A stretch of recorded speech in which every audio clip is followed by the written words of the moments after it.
He is back in the news tonight. The Nevada rancher's sons are leading protests in Oregon, and once again, the family is taking on the federal government. Well, I don't know what he might do, but I have a lot of faith in my sons that they're going to do what's right, and I have a lot of faith in them that they're there to do good things.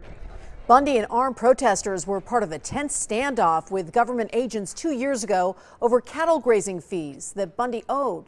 Now, he's not as hands-on with this new protest, which includes a takeover of a federal building. But as Action News reporter David Schuman tells us, Bundy's feelings remain strong.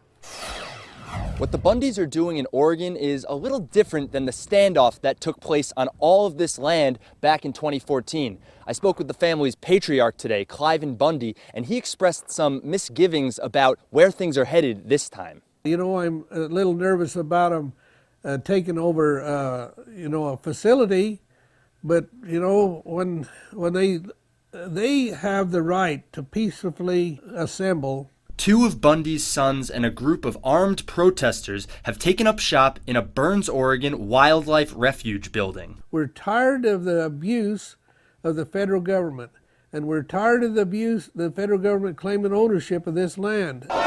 It started as a rally Saturday to support the Hammonds, two ranchers convicted of setting fires on federal land.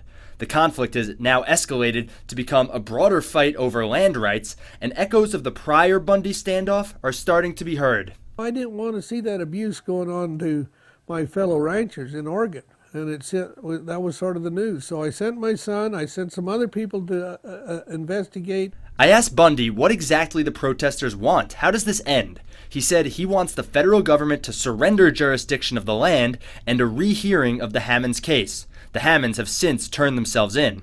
His sons are still staying. They're indefinite. However long it takes.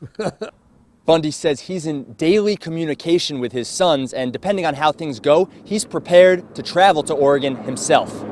In Bunkerville, David Schuman, Channel 13 Action News.